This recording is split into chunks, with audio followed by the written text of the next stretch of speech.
The Terran space vessel Horizon glided through the darkness of space, its sleek hull reflecting the distant stars.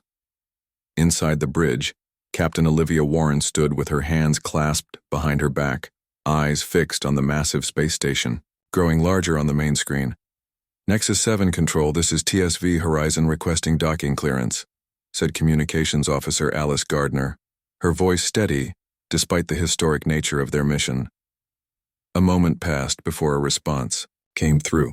The voice sounded vaguely insect-like with clicking undertones. TSV Horizon, this is Nexus 7 Control. Clearance granted to Docking Bay 17. Follow transmitted coordinates. Welcome to the Galactic Confederacy. Captain Warren nodded to her pilot. Take us in, Lieutenant Cole. Yes, Captain, responded the young man, his fingers dancing across the control panel. As the Horizon approached the enormous space station, the crew fell silent in awe. Nexus 7 was a marvel of engineering, a massive wheel-shaped structure with spokes extending from a central hub, housing representatives from over 200 alien civilizations. This was humanity's formal introduction to the galactic community, the culmination of 3 years of preliminary communications following the discovery of a Confederacy probe in the outer reaches of the solar system. In the ready room adjacent to the bridge, Ambassador William Carter adjusted his formal diplomatic uniform for the 10th time. The tall, silver-haired man had represented Earth in dozens of international negotiations, but nothing had prepared him for representing all of humanity to an interstellar civilization. Nervous, Ambassador? Dr. Ryan Mitchell asked, looking up from his datapad. The xenobiologist had been studying the limited information they had on Confederacy species for months. Wouldn't you be? Carter replied with a wry smile. We're about to meet beings who have been traveling between stars while our ancestors were still figuring out how to use fire. The ship shuddered slightly as docking clamps engaged. Captain Warren's voice came over the comm system. Ambassador, Carter, Dr. Mitchell, and Lieutenant Ramirez, please report to the main airlock for first contact procedures. Kyle Ramirez, the ship's security chief, checked his sidearm one last time before securing it in its holster. Standard protocol dictated armed security, but everyone knew discharging a weapon would be diplomatic suicide. Still, the former Special Forces officer took his role seriously. Remember, he told the small delegation as they gathered at the airlock, stay alert but non-threatening. We represent all of Earth today. Captain Warren joined them, her crisp uniform bearing the blue and green insignia of the United Earth Space Command. Let's make history, she said as the airlock cycled open. The delegation stepped onto Nexus 7 and immediately noticed the gravity was slightly lighter than Earth standard. The air had an odd scent, not unpleasant, but distinctly alien, with notes that reminded Dr. Mitchell of cinnamon and ozone. Waiting for them was a delegation of 3 aliens. In the center stood a tall, willowy being with pale blue skin that seemed to shimmer with an inner light. Its 4 arms were folded in what appeared to be a formal posture, and its large eyes blinked vertically instead of horizontally. I am Zixtal, diplomatic overseer of Sector 7, the being said, its voice translated through the earpieces the human delegation wore. Welcome to Nexus 7 and the Galactic Confederacy. Ambassador Carter stepped forward and bowed slightly. On behalf of Earth and humanity, we are honored to be welcomed. I am Ambassador William Carter. As introductions continued, Dr. Mitchell couldn't help but notice strange reactions from passing aliens in the docking bay. Some moved quickly away from the human group, while others stared with what appeared to be morbid fascination. He leaned close to Captain Warren. Something's not right, he whispered. See how they're looking at us? It's like we're dangerous animals in a zoo. Warren had noticed it too, but maintained her diplomatic demeanor. Stay sharp, but follow the ambassadors. Lead. The delegation was escorted through wide corridors filled with various alien species. Some walked on multiple legs, others floated slightly above the ground, and many had environmental suits that hissed and bubbled with unknown gases.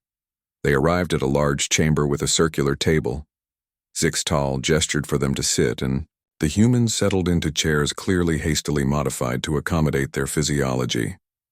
Before formal diplomatic relations can begin, Zixtal said, There is the matter of your classification. Ambassador Carter tilted his head. Classification? Yes.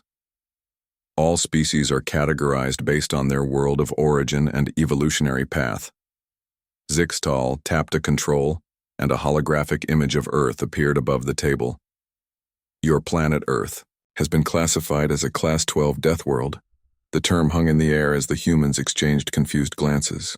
I'm sorry, Dr. Mitchell said, unable to contain his scientific curiosity. But what exactly is a death world? Zixtal blinked slowly. A death world is a planet with environmental conditions considered extremely hazardous by Confederacy standards. High gravity, atmospheric toxins, extreme temperature variations, dangerous flora and fauna, natural disasters, and radiation levels that would kill most sentient species. Lieutenant Ramirez stifled a laugh. You're saying Earth is considered dangerous? Extraordinarily so, replied one of the other aliens, a squat creature with multiple eye stalks. The fact that your species evolved consciousness while surviving such conditions is concerning. Captain Warren leaned forward. Concerning how? Deathworlders are rare, Zixtal explained. Species that evolve on such worlds tend to be extremely physically resilient, aggressive, and unpredictable. Your preliminary data confirms this. You can endure radiation that would kill most species. Your skeletal structure is incredibly dense. Your body can neutralize toxins that would be fatal to others, and you continue functioning even after, sustaining injuries that would incapacitate most sentient beings. Those are adaptations, not threats, Ambassador Carter said firmly. Perhaps, Zixtal conceded. However, all species must pass the assessment before full membership in the Confederacy is granted. Deathworld species have historically performed poorly. What happens if we fail this assessment? Captain Warren asked directly. The alien representatives exchanged looks before Zixtal answered. Limited quarantine status. Your species would be restricted to your home system until deemed safe for integration. Ambassador Carter's diplomaticum. Training kicked in. We understand the need for caution when dealing with unknown species. We would be happy to participate in your assessment process. Excellent, Zixtal said, though something in its tone suggested surprise. The assessment begins tomorrow. You should know that no Deathworld species has ever passed. Most suffered catastrophic psychological breakdown during the trials. Dr. Mitchell smiled. Well, if there's one thing humans are good at, it's beating the odds. As they were escorted to their quarters, Lieutenant Ramirez moved closer to Captain Warren. I don't like this, Captain. They're setting us up to fail. Warren nodded slightly. Maybe, or maybe they've just never met humans before. She grinned. Let's show them what Deathworlders can do. The next morning, the human delegation stood before a massive door, carved with symbols from dozens of alien languages. Captain Warren noticed that many of the symbols were scratched out or marked with what appeared to be warning signs. Each mark represents a species that attempted the assessment, Zixtal explained, noting their interest. The crossed-out ones failed. Dr. Ryan Mitchell studied the door closely. Almost all the marks are crossed out, he observed quietly. Zixtal blinked slowly. Yes, the assessment is thorough. They were joined by a new alien, a tall, spindly creature with gray skin that seemed almost metallic. Its eyes were large, black orbs that reflected light like polished obsidian. This is Glingsor, Zixtal introduced. The assessment administrator.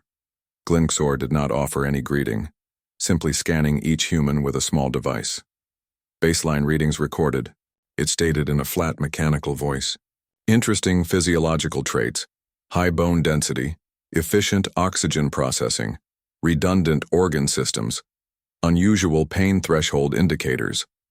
Lieutenant Kyle Ramirez shifted uncomfortably under the clinical evaluation. Is this part of the test? Already? Merely preparation, Glingsor replied.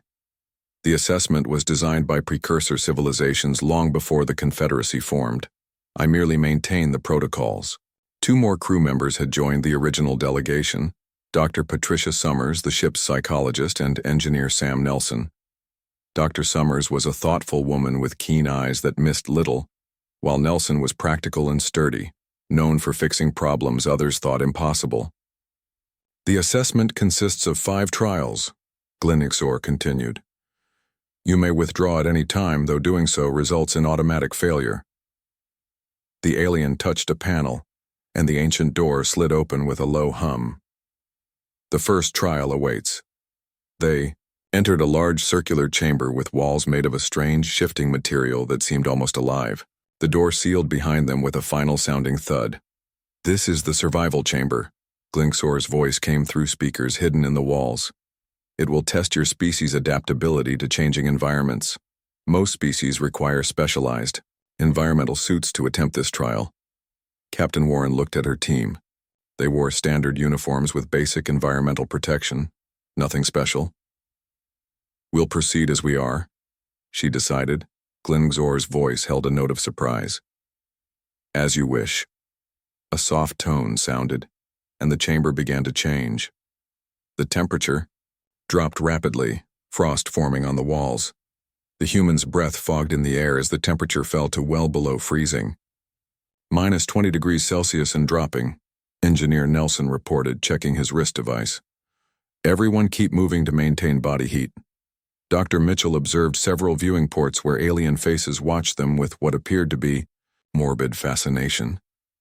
They're expecting us to panic, he muttered to Captain Warren. Then let's disappoint them, she replied, rubbing her arms but otherwise showing no distress. 10 minutes passed in the bitter cold before another tone sounded. The frost vanished instantly as the temperature began to rise dramatically. Within minutes they were sweating in sweltering heat. 105 degrees Celsius, Nelson announced, wiping sweat from his brow. Humidity rising too. Dr. Summers unbuttoned the collar of her uniform but maintained her composure. Classic stress testing. They're seeing how we handle rapid environmental shifts. The chamber continued its assault on their senses. Gravity increased, making movement difficult. The air thinned, forcing them to take deeper breaths. Bright lights flashed, followed by periods of complete darkness. A high-pitched noise blared for exactly 67 seconds. Throughout it all, the humans adapted. They were uncomfortable, certainly, but they remained functional. They communicated, solved small puzzles that appeared on wall panels, and maintained their cognitive abilities. After 2 hours of shifting conditions, the chamber finally stabilized. The door reopened, and Glenixor stood waiting, its black eyes somehow conveying surprise despite their alien nature. Most unusual, the administrator said. Most species require recovery time between each environmental shift. Lieutenant Ramirez stretched his sore muscles. Earth's weather can change just as fast sometimes. You learn to deal with it. Behind Glenixor, a group of alien observers whispered among themselves. Captain Warren heard the phrase, Deathworlder, anomaly repeated several times. Zixtal approached, looking at the humans with new interest. You have completed the first trial successfully. This is unexpected. What exactly were you expecting? Dr. Summers asked directly. Based on previous Deathworld species, we anticipated physical resilience but expected cognitive impairment during extreme stress. Your brain chemistry should have been disrupted by the rapid changes. Dr. Mitchell smiled. Humans evolved to maintain clear thinking during stress. It's a survival trait. The delegation was escorted to a rest area where they were given time to recover and food that had been synthesized to match Earth nutrition. As they ate, Dr. Summers gathered the team around a table. I've been observing the alien responses to our performance, she said quietly. They're not just surprised, they're unsettled. I think the assessment isn't just about passing trials. It's about passing them in expected ways. Captain Warren nodded thoughtfully. The whole system seems designed around certain assumptions about how sentient species should react. Exactly, Dr. Mitchell agreed. And we're breaking their model, simply by being human. Engineer Nelson took a long drink of water. So what's next? The Despair Labyrinth, Zixtal announced, approaching their table. It tests psychological resilience.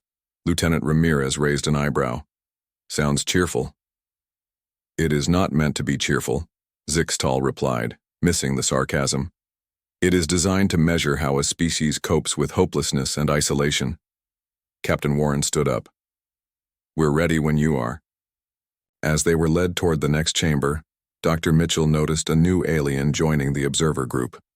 A slender being with translucent skin, through which complex circulatory systems could be seen pulsing with blue-green fluid. That's Vrital, Zixtal explained, following Mitchell's gaze. A specialist in Deathworld psychology. Your performance has attracted additional scientific interest. Lucky us, Ramirez muttered. The door to the Despair Labyrinth stood before them, smaller than the first door but somehow more ominous. Strange sounds emanated from within, soft wails and distant echoes that seemed designed to trigger primitive fear responses. Each person enters alone, Glingzor instructed. You will face personalized challenges based on your psychological profiles. Captain Warren faced her team. Remember who you are and why we're here. This is just another test. As the door opened, to receive the first team member, Dr. Summers smiled grimly. They want to see us despair, she said. Let's show them how humans face darkness instead. Captain Olivia Warren entered the Despair Labyrinth first. The door sealed behind her with a soft hiss, cutting off all light from the outside. She stood in complete darkness for several moments before dim blue lights activated along the floor, revealing a narrow corridor that stretched ahead. The test has begun, came Glingsor's voice from hidden speakers. Proceed forward. Warren walked carefully down the corridor. The wall seemed to absorb sound, creating an unnatural silence broken only by her footsteps. After several minutes of walking, the passage opened into a circular room. As she entered, the entrance behind her disappeared, the wall sealing seamlessly. The room darkened, then illuminated with a projected scene that surrounded her completely. She stood on what appeared to be Earth, but a ruined Earth. Cities lay in smoking ruins. The sky was dark with ash. Bodies littered the ground. This is Earth. 6 months after your departure, Glingzor's voice explained. A catastrophic war erupted. Your mission failed. Your species destroyed itself before joining the galactic community. Warren studied the scene carefully, understanding this was a psychological test. Interesting projection, she said calmly. But humans have faced the possibility of extinction many times. We're still here. The scene shifted. Now she saw the TSV Horizon drifting dead in space, its hull breached.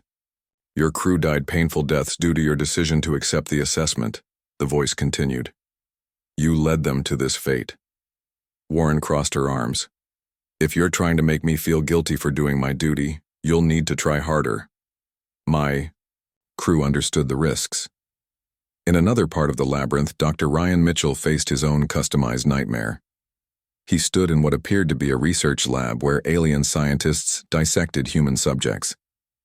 Your species has been deemed too dangerous, a voice told him. The Confederacy voted to study humans rather than welcome them. Your research helped them understand how to neutralize human advantages. Mitchell sat down cross-legged on the floor. Fascinating attempt at manipulation, he said. But I notice you're trying to trigger both personal guilt and species-wide fear. Pretty transparent tactics. He began to hum a tune, an old song his grandmother had taught him. When the images grew more disturbing, he simply closed his eyes and continued humming. Lieutenant Kyle Ramirez found himself in a simulated battlefield where he was forced to watch friends and comrades die repeatedly in various scenarios. You cannot save them, the voice taunted. Just as you could not save your unit in your previous combat experience. Failure is inevitable. Ramirez laughed out loud. That's the best you've got? I've had tougher training exercises. He walked directly through the holographic carnage, ignoring the emotional triggers. You don't understand humans very well if you think showing us tragedy breaks us. It just makes us more determined. Dr. Patricia Summers faced a different challenge. A simulated therapy session where her patients blamed her for their suffering. As a psychologist, her test targeted her professional identity. Your methods are flawed, the voice told her. You damage those you claim to help. Summers smiled. Ah, imposter syndrome. A classic. Every human professional faces self-doubt. We work through it. She began analyzing the psychological techniques being used against her, taking professional notes mentally, as if this were a case study. Engineer Sam Nelson found himself in a simulation where everything he built or repaired catastrophically failed. Ships exploded, life support systems shut down, people died screaming. "Your skills are inadequate," the voice said. "Your confidence is misplaced." Nelson shrugged and sat down. "You know what humans do when things break? We fix them again, and again, and again. We call it persistence." He began telling jokes to himself, laughing at his own punchlines in defiance of the grim scenes. When communications specialist Alice Gardner faced a scenario where her mistranslated messages caused interstellar war, she responded by reciting poetry about human resilience. When the voices tried to intensify her guilt, she began singing loudly, drowning them out. One by one, each crew member completed their individual trials and emerged from separate doors into a central chamber where they reunited. Instead of looking traumatized, they were comparing notes and even laughing about their experiences. "Did you get the one with the exploding planet?" Nelson asked Ramirez. "No, mine was more personal. Classic guilt trip stuff," the security officer replied. Captain Warren surveyed her crew with pride. "Everyone holding up okay?" They all nodded or voiced affirmatives as Glingzor and Vrital entered the chamber, both aliens showing signs that, in humans, might indicate shock. "This is unprecedented," Glingzor stated. "Not only did you all complete the despair labyrinth, you appear to be enjoying yourselves?" Dr. Summers smiled professionally. "Humans use humor as a coping mechanism. What you see as inappropriate joy is actually a sophisticated psychological defense." Vrital moved closer, studying them with fascination. "You shared your experiences upon exiting. Most species that managed to complete this trial refused to discuss what they saw, out of shame or continued distress. Talking helps humans process trauma," Dr. Summers explained. "Isolation makes psychological burdens heavier, but sharing them makes them lighter." "Fascinating," Vrital whispered, making notes on a device. "The Deathworlder psychology is inverse. 2 standard models." Captain Warren stepped forward. "What's the next trial?" Glingzor seemed to hesitate. "The Schism Chamber. It is designed to test social cohesion under stress." "Meaning it tries to turn us against each other," Lieutenant Ramirez interpreted bluntly. "That is an accurate assessment," Zixtal admitted, joining them. "Most species fracture when resources become scarce or when forced to compete." The human crew exchanged glances. "Let's get it over with," Captain Warren decided. They were led to another chamber, this one filled with what appeared to be simple puzzles and challenges. Glingzor explained that they must complete tasks to earn points, but the chamber was designed so not everyone could succeed. Someone would have to fail for others to advance. "The trial ends when you have sorted yourselves into hierarchical value, with the least useful member identified and excluded," Glingzor explained. The humans were silent for a moment before Dr. Mitchell burst out laughing. The other crew members soon joined in. "I'm sorry," Captain Warren said, composing herself, "but that's not how humans work, at least not the best of us. We don't rank each other's worth like that." "You misunderstand," Zixtal said. "The trial cannot end until someone is sacrificed for the greater good." Engineer Nelson grinned. "Then, I guess we're going to be here a long time because that's not happening." As the trial began, the aliens watched in confusion as the humans deliberately shared resources, helped each other with challenges, and refused to compete as individuals. When the chamber increased pressure by making tasks physically painful, they rotated duties so no one person bore too much discomfort. "They're cheating," Glingzor insisted to Vrital. "No," the psychology specialist replied, eyes wide with revelation. "They're cooperating at a level we've never observed. It's not that they don't understand the trial, they're rejecting its basic premise." Vrital's voice held something close to awe. "These Deathworlders don't just endure adversity, they transform it." After 16 hours in the schism chamber, the human crew remained unified. They had created a rotation system for the most difficult tasks, shared resources equally, and maintained morale through jokes and stories. When the chamber increased, the pressure by creating false information designed to breed mistrust, they responded by becoming more transparent with each other. Vrital and Glinxor watched through observation windows, joined now by several other alien scientists and officials. Word had spread through Nexus 7 about the unusual Deathworlders who were defying all expectations.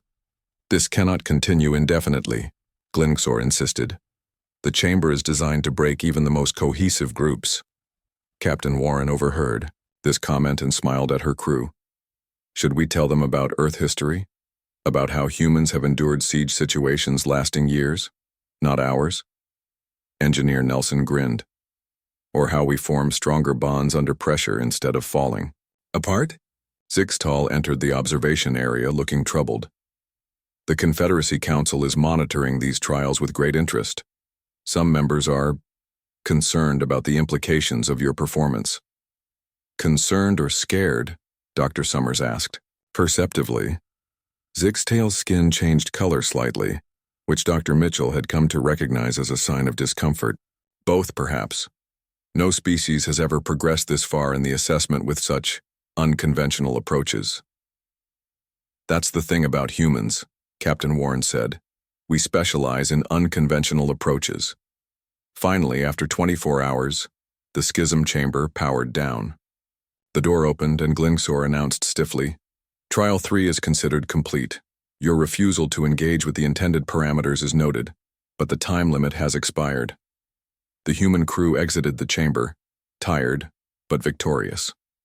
They were given a 6-hour rest period before the next trial. As they recovered in their assigned quarters, Ambassador Carter joined them, bringing news from his diplomatic discussions. The Confederacy is in quite an uproar, he reported. Our performance in the assessment has split their leadership. Some see us as a potential threat, while others view us as a valuable new perspective. What's the next trial? Lieutenant Ramirez asked, stretching his sore muscles. They call it the Paradox Engine, Ambassador Carter replied. Apparently it presents logically unsolvable problems to test how species deal with impossible situations. Dr. Mitchell looked thoughtful. Interesting. I wonder if they mean genuinely paradoxical problems or just extremely difficult ones. They soon found out.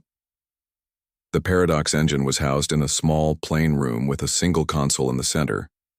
The 6 crew members were joined by Science Officer Daniel Powell, a brilliant physicist who had been requested specifically for this trial.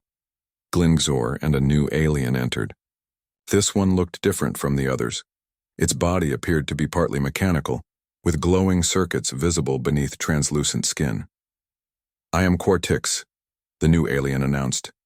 I oversee the final trials of the assessment. Few reach this stage. Captain Warren nodded respectfully. We're ready. The Paradox Engine presents problems that cannot be solved by conventional logic, Quartix explained. It is designed to test acceptance of limitations. The console activated, displaying a complex 3-dimensional puzzle that constantly shifted and rearranged itself. According to the instructions, they needed to stabilize the pattern, but each adjustment they made caused new instabilities to appear elsewhere. Officer Powell studied it carefully. It's designed to be unsolvable, he concluded after several minutes. The parameters are self-contradicting. That is correct, Quartix confirmed. How does your species respond to the unsolvable? The humans looked at each other, then began to laugh. Lieutenant Ramirez shook his head. You really don't understand humans at all, do you? We don't accept unsolvable problems, Captain Warren explained. We redefine them. Officer Powell began working on the console, not trying to solve the puzzle as presented, but altering the underlying parameters instead. When the system blocked his attempts, Engineer Nelson joined him, finding a way to bypass certain restrictions. What are they doing? Glinxor asked, alarmed. Changing the rules, Dr. Mitchell explained with a smile. That is not permitted, Quartix stated firmly. Did your instructions specifically prohibit it? Dr. Summers asked innocently. Quartix was silent for a moment, consulting some internal database. No, it finally admitted. The parameters of the trial do not explicitly forbid altering the puzzle itself. Then we're still within the rules, Captain Warren said confidently. After 2 hours of creative problem-solving, Officer Powell and Engineer Nelson had reconfigured the puzzle entirely. Rather than stabilizing the unstable pattern, they had created a new pattern that was inherently stable. Trial complete, the console announced unexpectedly. Quartix's mechanical eyes widened. This is unprecedented. The paradox engine has never been resolved in this manner. Humans hate paradoxes, Officer Powell explained. When we encounter a problem that can't be solved within its own rules, we change the context.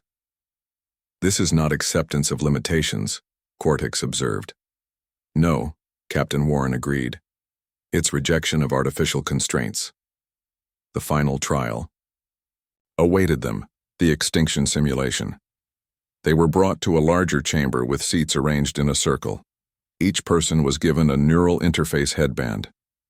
This trial will simulate extinction-level events for your species, Quartix explained. It will test your response to the ultimate threat, the end of your kind. Sounds cheerful, Lieutenant Ramirez commented dryly. Dr. Summers looked concerned. This could be genuinely traumatic, she warned the crew. Stay grounded in reality. They put on the headbands and the simulation began. Each crew member experienced a different apocalyptic scenario: nuclear war, pandemic, asteroid impact, climate collapse, alien invasion, and technological catastrophe. The aliens expected despair, resignation, or panic. Instead, they witnessed something remarkable. In each simulation, the humans fought back against extinction with incredible tenacity. They built shelters, developed cures, constructed deflection systems, created adaptation strategies, organized resistance movements, and found technological solutions. When the simulations grew darker and success seemed impossible, the humans still refused to give up. They switched to ensuring some portion of humanity would survive, preserving knowledge, protecting children, sending out space arcs, or creating time capsules of human achievement. Even in the face of certain extinction, they continue to act, Friedel whispered, watching the neural data. Not from denial, but from some deep-seated refusal to surrender. After 3 hours, the simulation ended. The crew removed their headbands, looking shaken but resolute. In all my years administering the assessment, Quartix said slowly, I have never witnessed such responses. Most species facing extinction scenarios either accept their fate or descend into self-destructive panic. Humans are stubborn, Captain Warren stated simply. We don't give up, even when logic says we should. No, Quartix agreed, something like respect in its mechanical voice. You do not. The assessment chamber's main doors opened and light flooded in. Standing in the doorway was a being unlike any they had seen before, tall, radiant, with features that seemed to shift between different forms.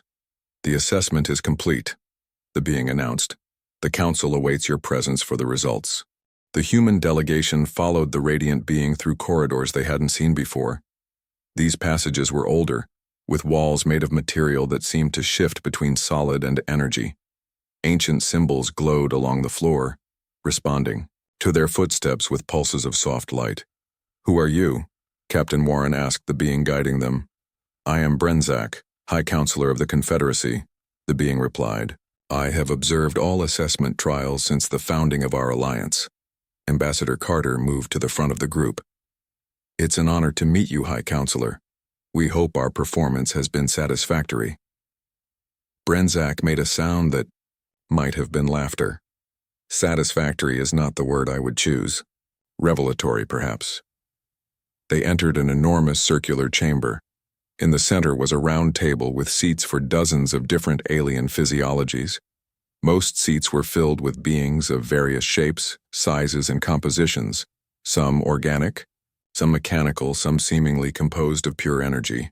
The full Confederacy Council, Dr. Mitchell whispered.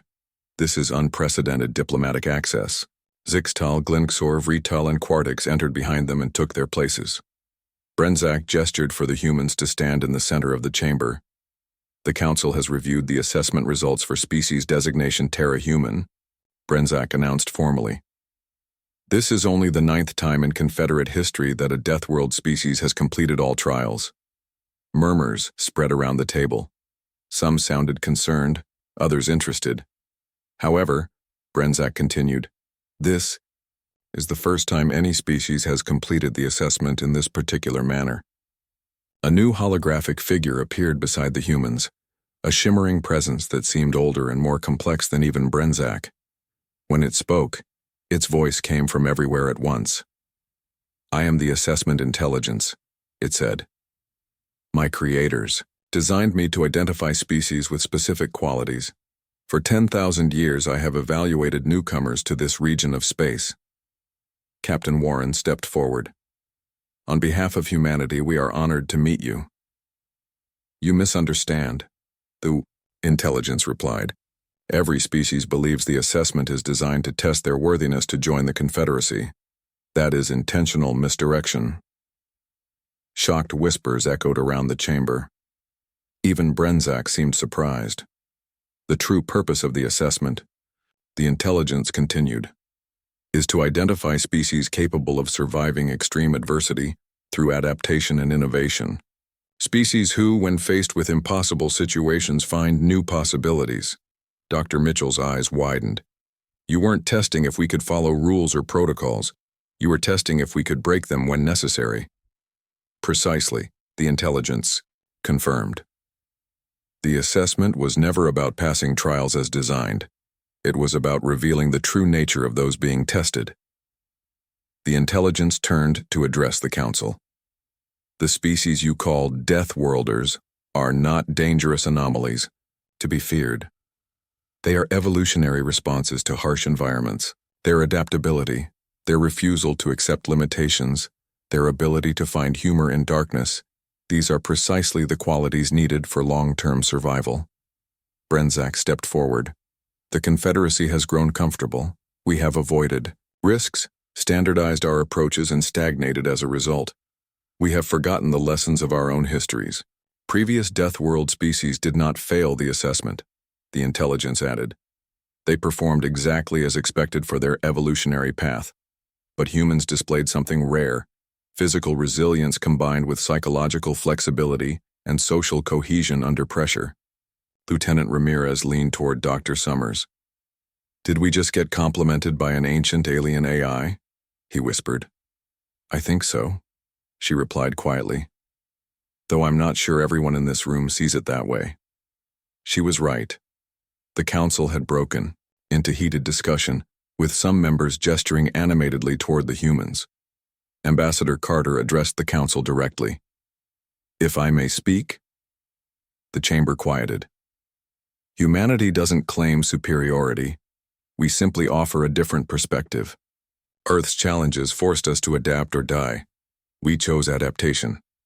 And defiance, Engineer Nelson added with a smile. Yes, Captain Warren agreed. When the universe says impossible, humans tend to take it as a challenge, not a limitation. Brenzak raised a hand for silence. The Council must deliberate on these revelations. Please wait outside. The human delegation was escorted to a waiting area with large windows overlooking the vast expanse of space. As they watched distant stars, they discussed what had happened. So the assessment wasn't really about joining their club, Officer Powell mused. It was about finding species with survival traits they've lost. Makes sense, Lieutenant Ramirez said. Comfortable species lose their edge. They needed outside perspective. An hour later, they were called back. The Council chamber had changed. The circular table was gone, replaced by a more open arrangement with no clear hierarchy. Brenzak stood in the center. The Council has reached a decision, the High Counselor announced. Terra-humans are formally welcomed into the Galactic Confederacy, not as junior members, but as full partners. Cheers erupted from the human delegation. Ambassador Carter stepped forward to shake hands with Brenzak, who awkwardly attempted to mimic the human gesture. Furthermore, Brenzak continued, We request human advisory status on matters of crisis response, adaptability protocols, and creative problem solving. Captain Warren looked surprised. You want our help? Yes, Brenzak admitted. The Confederacy has avoided major crises for generations by creating stable systems. But the universe is not always stable. We have forgotten how to face the unpredictable. The Kalam. Intelligence's holographic form shifted. This was always the purpose of the assessment, to find those who could help the Confederacy evolve when needed. Not to exclude the different, but to include necessary perspective when most species have forgotten the lessons of survival. What about other Deathworld species? Dr. Mitchell asked. The ones who supposedly failed? Their status will be reassessed, Quartic stated, stepping forward. We now understand we judged them by flawed standards. Vrital joined them. Humans have shown us that what we perceived as failure was simply difference. A difference with great value. 2 weeks later, the TSV Horizon prepared to return to Earth with the historic news of humanity's new role in galactic affairs. A small, Confederacy delegation would accompany them to establish formal relations. As Captain Warren looked out from the bridge at Nexus 7, she reflected on their journey. When we first arrived, they called Earth a death world, like it was something to be ashamed of. Ambassador Carter nodded. And now they see it as our greatest strength. Funny how perspective changes everything, Dr. Mitchell said. What they called failing the test, we called Tuesday. The crew laughed as the Horizon's engines powered up. Lieutenant Ramirez took his station. Setting course for Earth, Captain. Engage, Captain Warren ordered, smiling as the stars began to streak. First, let's go tell humanity that the galaxy has been waiting for us all along. They just didn't know it.